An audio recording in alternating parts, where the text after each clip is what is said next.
Alright. So basically what we have here today is a quick little Meso guide with some basic rules.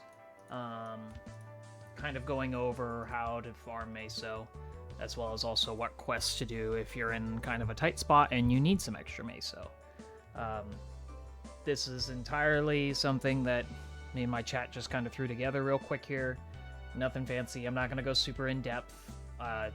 In the description, I will have a Google Doc for it, as well as also a just general copy-paste text that you can just read from and grab from. I'll also put it in the pinned comment section. Nothing super fancy or anything like that with this, to be honest with you. The main thing is that you follow rule number 1.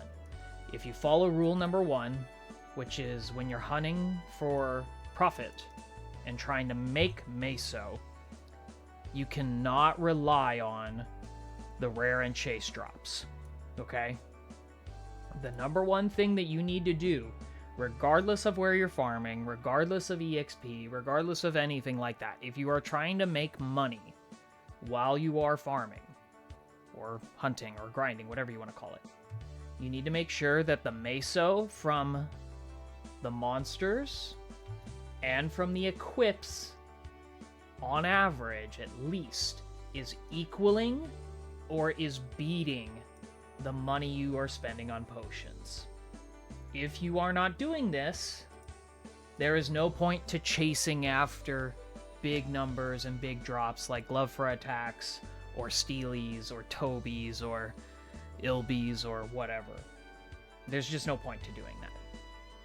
So you have to keep this rule in mind whenever you're farming for Meso. Okay? And something else to note is that many of the best maps for EXP are not profitable at all. Like, nowhere near.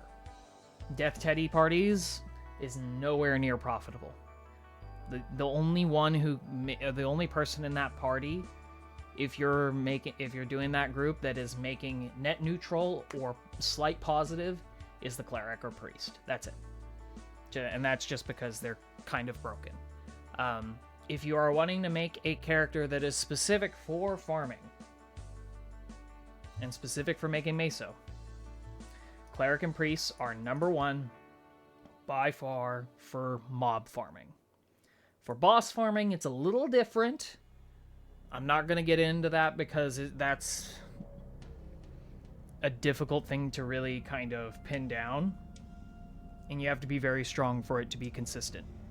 So realistically, if you are struggling for Meso, you will not be able to do boss farming unless you're already really strong, in which case you already know all this stuff and you should be doing it.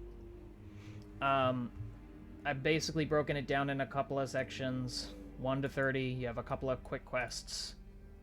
There are more than this and the stuff that I am listing here.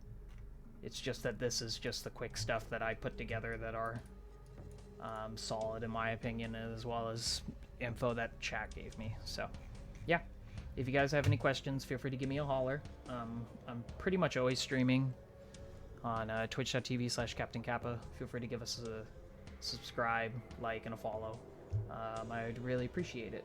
So yeah, thanks for showing up and saying hi. Again, I'll put the links in the description as well as in the pinned comment. Bye.